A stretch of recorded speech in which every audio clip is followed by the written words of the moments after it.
ان کا نیٹورک کتنا مضبوط ہے. جی.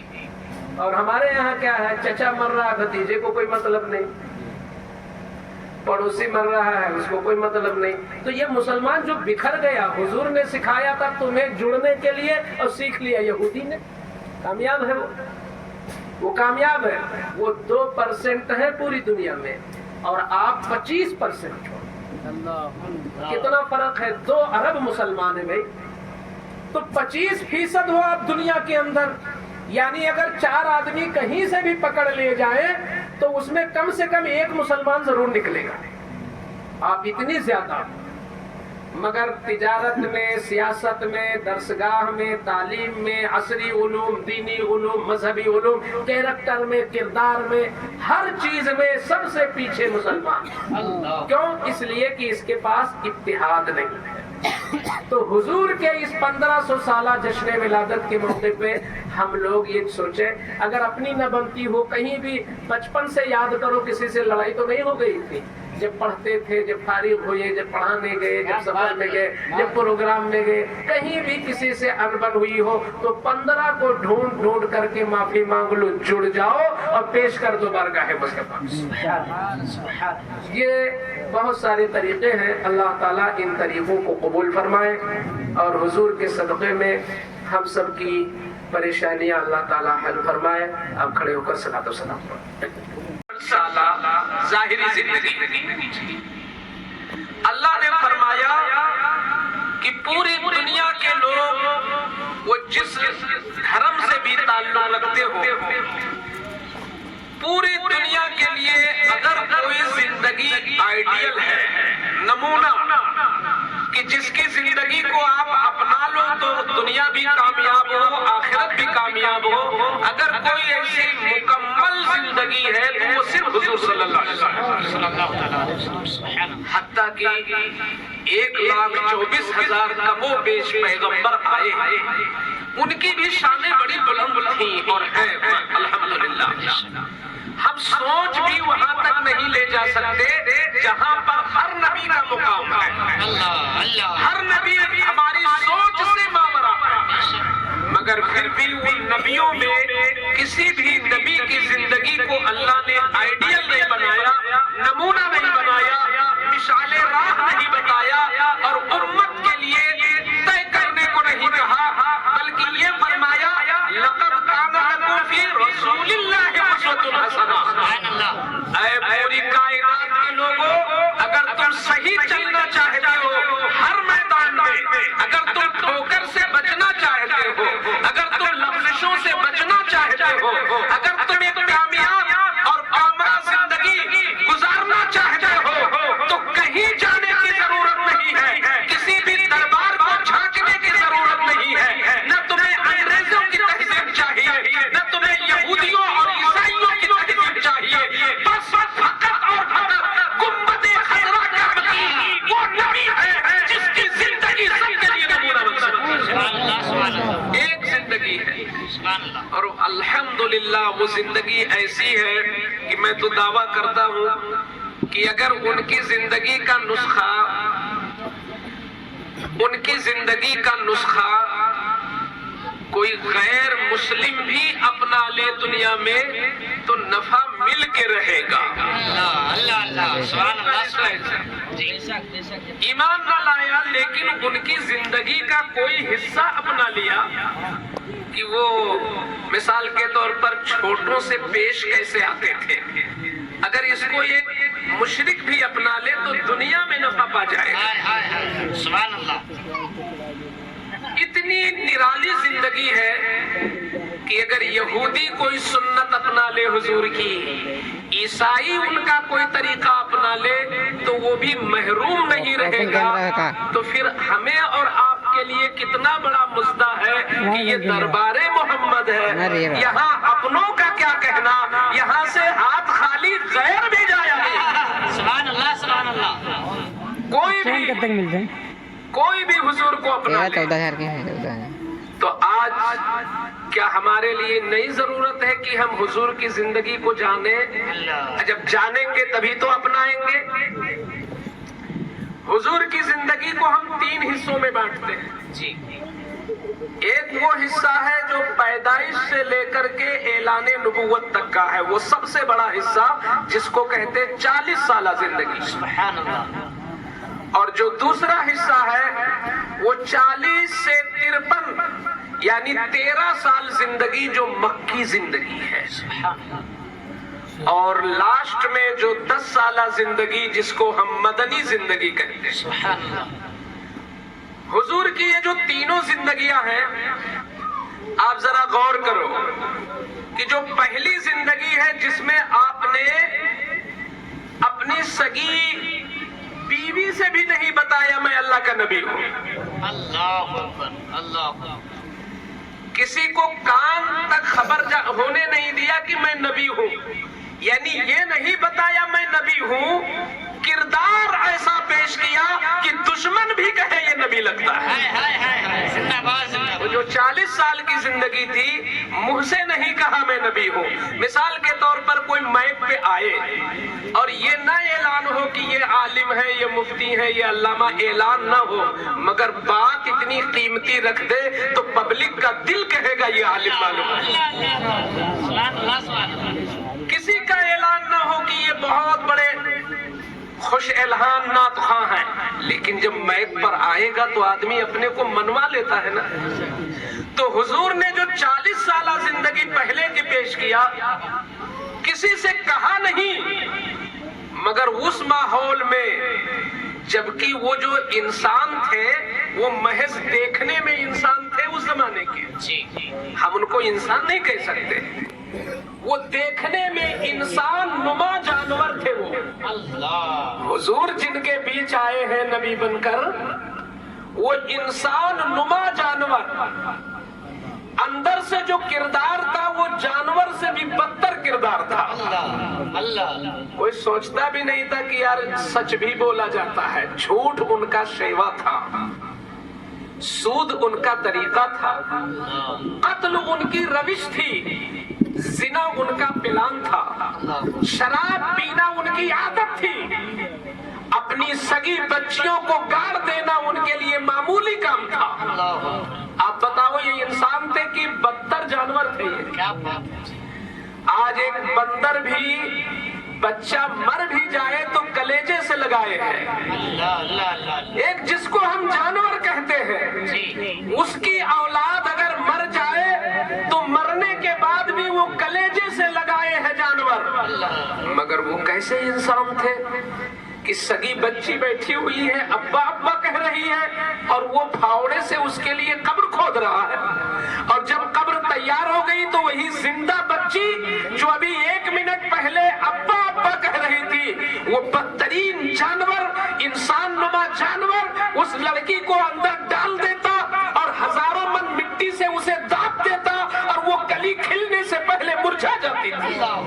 اللہ، تو آپ بتائیں کتنے بروں میں آئے حضور، کتنے بروں میں آئے۔ سچ کا کوئی تصور نہیں تھا کہ سچ بھی کوئی چیز ہے، انسانیت خواب میں بھی کوئی سوچتا نہیں تھا، شفقت کیا ہوتی ہے، تعظیم کیا ہوتی ہے، کسی کو عزت دینا کیا ہوتا ہے، یہ سب کچھ تھا ہی نہیں۔ جس کی لاٹھی اس کی بھینس، دنوں رات شراب پیتے، دنوں رات شراب پیتے اور اپنی سگی ماں کے ساتھ منہ کالا کر لیتے، لڑکیوں کو گاڑ دیتے، بات بات میں جتنی آپ مرغی، بعض لوگ مرغی ذبح کرنے میں بھی ڈرتے ہیں مگر وہ انسان کو یوں ہی ذبح کر دیتے تھے، اتنے بدترین انسان تھے۔ مگر واہ میرے آقا، سبحان اللہ، وہ جو 40 سال کی زندگی حضور نے دکھائی تو وہ بدو، وہ چڑیل، وہ منحوس قسم کے لوگ، انسان نما جانور جو اچھائی سے آشنا تک نہیں تھے، مگر اللہ کی قسم یہ محمد الرسول اللہ کی سنہری زندگی ہے کہ وہی مکہ کے لوگ جو آپس میں جھوٹ بولتے تھے، مگر وہی مکہ والے رسول اللہ کو محمد بن عبداللہ نہیں، ان کو صادق و امین کہتے تھے، کہتے تھے صادق و امین آ گئے، سچے آ گئے، امانت دار آ گئے۔ سبحان اللہ، سبحان اللہ، سبحان اللہ، سبحان اللہ، اچھا یہ بتاؤ، آج بینک کا نظام ہے، جس کے پاس زیادہ ہوتا ہے تو وہ بینک میں رکھ دیتا ہے، جی اب تو آدمی کو بینک میں رکھنے کی ضرورت ہی نہیں پڑتی، جو جتنا بڑا ہے وہ اتنا قرضہ دار ہے۔ 50,000 کی ہے حیثیت تو 2 لاکھ کا کام کیے بیٹھا ہے۔ بہرحال کچھ لوگ ہیں سیدھے سادھے جو بچا بچا کے بینک میں رکھتے ہیں، تو بینک کا نظام ہے جس سے ہماری دولت محفوظ ہے۔ جی LIC میں ڈال دو یا اور کوئی کھاتا وغیرہ کھلوا لو، جو طرح طرح کی اسکیمیں ہیں، مگر اس زمانے میں یہ سب نہیں تھا۔ کب؟ جب حضور نے ابھی بتایا نہیں ہے کہ میں نبی ہوں۔ اللہ اس زمانے میں بینک کا کوئی تصور نہیں تھا۔ آدمی پیسہ اپنا رکھے تو کہاں رکھے؟ اپنا کوئی مال کسی کو پاس امانت رکھے تو کس کو چنے؟ واہ رے مسلمانوں کے پیغمبر کی زندگی، سبحان اللہ سبحان اللہ کیا شان تھی حضور کی کہ وہ مکہ کے لوگ اپنے سگے باپ کے پاس مال نہیں رکھتے، ایک بیوی بھی اپنے شوہر کے پاس اپنا مال نہیں رکھتی، یعنی بیوی کو شوہر پہ بھروسہ نہیں تھا، بیٹے کو باپ پہ بھروسہ نہیں تھا، باپ کو بیٹے پہ بھروسہ نہیں تھا، کسی کو کسی پر بھروسہ نہیں تھا۔ حضور اجنبی تھے، حضور نے بتایا بھی نبی نہیں ہوں، میں نبی ہوں، میں رسول ہوں، بتایا بھی نہیں، مگر پورے مکہ میں اگر کسی کو اپنے مال کو امانت کے طور پہ رکھنا ہوتا تو ہر انسان وہ کسی بھی دھرم کا ہو امانت کے طور پر رکھنا ہوتا تو انہیں مصطفیٰ کے سوا کوئی نظر نہیں آتا اور وہ رسول اللہ کے پاس رکھا کرتے۔ سبحان اللہ سبحان اللہ، نعرہ تکبیر، نعرہ رسالت، مسلک اعلی حضرت، جشن میلاد النبی، عظمت نبی اکرم۔ سبحان اللہ سبحان اللہ۔ اچھا، اس سے کوئی سبق مل رہا ہے کہ نہیں ہم لوگوں کو؟ سبق یہ مل رہا ہے کہ ہم بھی اپنی ستھری زندگی اگر آج کی ڈیٹ میں کر لیں تو لوگ کہتے ہیں نا ماحول بڑا خراب ہے، میں کہتا ہوں آپ خراب ہو صاحب، ماحول نہیں خراب ہے، آپ خراب ہو۔ آپ اچھے تو سب اچھے، آپ اپنا من اجلا کر لیجئے، اللہ کی رحمت ہوگی، دوسروں کے دل بھی آپ کے لیے اجلا ہو جائے۔ سبحان اللہ سبحان اللہ۔ انسان صرف اپنی اصلاح پہ جٹ جائے، صرف اپنی اصلاح پہ جٹ جائے، وہ سب سے بڑا کامیاب انسان ہوگا۔ سبحان اللہ۔ لوگ بول کے بتاتے ہیں میں بڑا اچھا ہوں، لوگ دوسروں سے کہلواتے ہیں میں بڑا اچھا ہوں، لوگ طرح طرح کی اسکیموں کے ذریعے اپنے کو اچھا ثابت کرنا چاہتے ہیں۔ حضور نے یہ بتا دیا، نہ اپنے منہ سے کہو نہ غیر سے کہلواؤ، تم اپنا عمل کر کے دکھاؤ، پریکٹیکل طور پر، عملی طور پر ایسا تم اپنا پیش کر دو کردار کہ کسی بھی گاؤں میں ہو، کتنی بھی جہالت ہو، مگر ہر جاہل کم سے کم تمہیں احترام کی نگاہ سے دیکھے کہ تم ہو جو اچھے ہو، تم ہو جو بہتر ہو۔ سبحان اللہ سبحان اللہ۔ آج کی جہالت کیا اس دور کی جہالت سے زیادہ ہے؟ نہیں ہے۔ آج کی جہالت اس دور کی جہالت سے زیادہ نہیں ہے۔ آج تو پھر بھی بہت سارے لوگ ہیں جن کی سوچ اچھی ہے، بہت سارے لوگ ہیں جو عزت والے کو عزت دیتے ہیں، لیکن وہ زمانہ تو انتہائی خطرناک تھا۔ تو اسی لیے اللہ نے فرمایا لَقَدْ كَانَ لَكُمْ فِي رَسُولِ اللَّهِ أُسْوَةٌ حَسَنَةٌ، حضور کی زندگی ہی میں نمونہ ہے، یعنی ہم کیسے جیے، کہیں بھی ہم گئے تو اب وہاں پر آپ اپنا عمل، کیریکٹر اچھا، اخلاق اچھا دکھا دو، کردار اچھا دکھا دو۔ حضور نے بھی تو اپنا گھر چلانے کے لیے کوئی کام کیا ہوگا، بھائی 11 بیویاں تھیں تو حضور پروگرام تو کرتے نہیں تھے، تو 11 بیویوں کا خرچہ کہاں سے آتا تھا؟ حضور نے کون سا کام کیا؟ آپ لوگوں میں کوئی بتا سکتا ہے کہ گھر چلانے کے لیے حضور نے کون سی دکان کھولی تھی؟ حضور نے گھر چلانے کے لیے تجارت کی۔ اللہ سبحان اللہ۔ یہ جو لوگ دھندا کرتے ہیں، اعظم نے تجارت کیا بھائی، اور امام اعظم نے اس لیے کیا کہ رسول اعظم نے کیا۔ رسول اعظم کی 40 سالہ زندگی 8 سال کی 12 سال کی عمر سے لے کر 40 سال تک حضور نے اگر کوئی کام کیا ہے معیشت کے لیے، زندگی گزارنے کے لیے، تو وہ صرف تجارت ہے۔ آپ نے نوکری نہیں کی۔ گویا کہ ایک نمونہ یہ بھی مل رہا ہے کہ حضور اپنی امت کو ایک سبق سکھا رہے ہیں۔ ان کو تو ضرورت حقیقت میں تھی ہی نہیں، کیونکہ وہ شان اللہ نے بخشی تھی، وہ عظمت تھی انہیں، وہ مقام تھا رسول کا کہ 1-2 پہاڑی کی بات میں نہیں کرتا، پوری دنیا پر نگاہ مصطفیٰ اگر اس نیت سے پڑتی کہ اے زمین تو سونا ہو جا، تو زمین سونا ہو جاتی، اے آسمان تو گلو تو سونا برسا، تو آسمان سونا برسا دیتا۔ وہ رسول اللہ کی عظمت تھی۔ اگر تجارت اس لیے کیا کہ حضور یہ ذہن دینا چاہتے ہیں کہ نوکری سے زیادہ فائدہ تجارت میں ہے، لیبر بننے سے زیادہ بہتر چاہے آپ کتنا بھی چھوٹا کام کر لیں، تجارت میں اللہ نے 90% اور بقیہ چیزوں میں وہ 10% ہے۔ لیکن المیہ یہ ہے کہ نوکری لینے کے لیے آدمی لون لیتا ہے، سود لیتا ہے، اور طرح طرح کی جائیداد بیچ کر کے نوکر بننا چاہتا ہے۔ حضور نے سکھایا نوکر نہیں، امام بنو،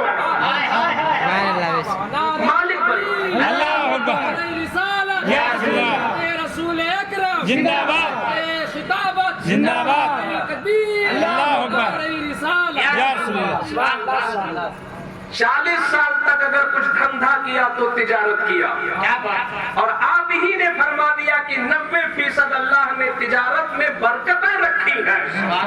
اگر ان برکتوں کو لوٹنا ہے تو تم تجارت میں محنت کرو، لیکن تجارت کا یہ بھی مطلب نہیں ہے کہ جمعہ کی نماز ہی چھوڑ دو تجارت کے لیے، یہ حضور نے نہیں بتایا۔ اب کچھ لوگ تجارت ہی نہیں کرتے، ہم لوگوں کا معاملہ بڑا الٹا ہے۔ کوئی تجارت کے قریب نہیں جاتا، اور کوئی جاتا تو اتنا گھس جاتا ہے کہ اسے جمعہ پڑھنے کا موقع نہیں۔ کسی طریقے سے سلام پھیرا، نہ سنت، نہ سلام، نہ دعا، چلو بھائی دکان کھولنا ہے۔ حتیٰ کہ اذان جمعہ ہو گئی، کسٹمر آ گئے تو کتنے لوگ ہیں جو دکان بند کر دیتے ہیں، کہتے ہیں چلو یار آ گئے ہیں پھر پڑھ لیں گے، کہیں اور مسجد نہیں ہے کیا، ارے چلو ظہر پڑھ لیں گے۔ یعنی کسٹمر یہ حضور نے نہیں سکھایا، ایسی تجارت لعنت ہے۔ حضور نے یہ سکھایا کہ رزق ڈھونڈو، حضور نے سکھایا رزق ڈھونڈو مگر رزاق کو فراموش نہ کرو۔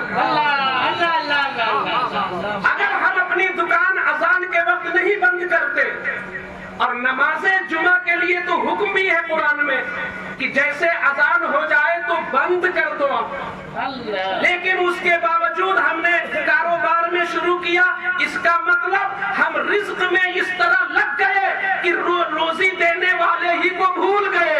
ارے یہ کسٹمر تجھے روزی نہیں دیتا، اگر یہ کسٹمر آیا ہے تو روزی دینے والے نے بھیجا ہے، ڈالا ہے، اسی نے بتا دیا ہے، اسی نے دل میں جگہ دیا ہے، تب تیری دکان میں نعرہ تکبیر، نعرہ رسالت، مسلک اعلی حضرت، عصمت نبی اکرم سرکار کی آپ نے سنا ہوگا کہ میرے آقا صلی اللہ علیہ وسلم نے 25 سال کی عمر میں سیدہ خدیجہ سے پہلا نکاح کیا، اور یہ بھی آپ کو معلوم ہونا چاہیے کہ وہ جو سیدہ خدیجہ تھی وہ ڈبل بیوہ تھی، یعنی 2 شوہر سے وہ فارغ ہو چکی تھی، 2 شوہر ان کے ہو چکے تھے، اور دونوں سے 2 بچے بھی تھے، 4 بچے، اور عمر کتنی ہو گئی 40 سال، اور ڈبل بیوہ یعنی 2 شوہر مر چکے لگاتار۔ اب ظاہر سی بات ہے کہ عمر بھی ادھر ہو گئی 40 سال، اور دو شوہر بھی فوت ہو گئے تو ان کا دل ذرا ٹوٹ گیا، اور چونکہ انہیں حضور کے پاس آنا تھا تو فطرتی طور پر ان کی طبیعت میں تقویٰ تھا۔ اللہ نے انہی عورتوں کو حضور کے پاس دیا ہے جو فطرت کے اعتبار سے بڑی نیک تھی۔ کوئی نبی آیا ہو یا نہ آیا ہو، فطرت ہی نیک بنی تھی جن عورتوں کو حضور کے پاس آنا۔ تو حضرت خدیجۃ الکبریٰ بڑی نیک فطرت کی تھی، اور پورے علاقے میں پارسا، زاہدہ، عفت مآب خاتون، اس طریقے سے ان کے القاب تھے کہ بڑی نیک خاتون ہے۔ سیدہ خدیجہ نے عہد کر لیا کہ اب تیسری شادی نہیں کروں گی، چونکہ وہ اتنی بڑی تاجرہ تھی کہ تاریخ لکھنے والوں نے لکھا ہے کہ مکہ سے جو مال ملک شام جاتا تھا، پورے مکہ والوں کا مال ملا دو تب اتنا ہوتا تھا جتنا خدیجہ کا تنہا مال ہوتا۔ بہت بڑی تاجرہ تھی، لیکن جب دونوں شوہر فوت ہو گئے تو اب کس کو بھیجے ملک شام؟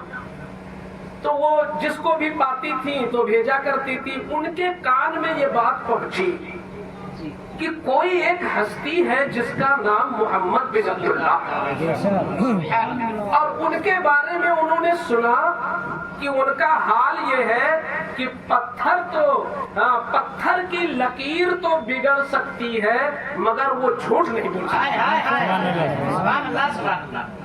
پہاڑ ٹل سکتا ہے مگر وہ جو محمد بن عبداللہ ہیں اپنے وعدے سے نہیں ٹلتے۔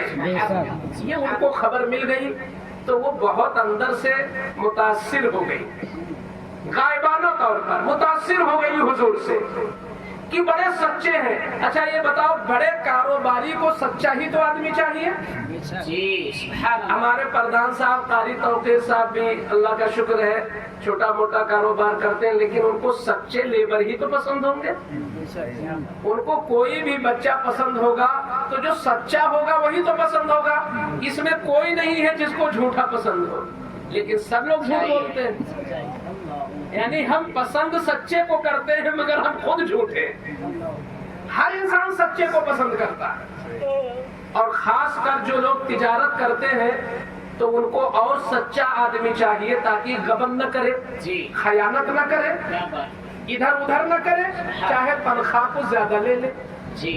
تو سیدہ خدیجہ کو جب خبر ملی کہ آمنہ کی گود سے، عبداللہ کے نطفے سے ایک ایسی ہستی ہے اس مکہ میں جو نام تو محمد بن عبداللہ ہے مگر کردار اتنا سچا ہے کہ جھوٹے لوگ بھی ان کو صادق و امین کہتے ہیں، تو انہوں نے اپنا غلام بھیجا میسرہ کو کہ جاؤ اس ہستی کو تلاشو اور ان کو بلا کے لاؤ، اور میری یہ گزارش ان سے رکھو کہ بی بی خدیجہ چاہتی ہے کہ آپ ان کا مال ملک شام لے کے جائیں، اور ان کا کہنا ہے کہ ہم جتنی تنخواہ اوروں کو دیتی ہیں اس سے ڈبل تم کو دیں گی اگر تم میرا مال لے جاؤ۔ یہ تاریخ میں لکھا ہے۔ یہاں سے کیا پیغام مل رہا ہے دوستو؟ آج مسلمان اتنا نیچے چلا گیا، وہ سمجھتا ہے کہ ایک ہی دن میں کروڑ پتی بن جاؤ۔ اب اس کروڑ پتی بننے میں وہ کس کو ذبح کر دے کوئی ٹھکانہ نہیں۔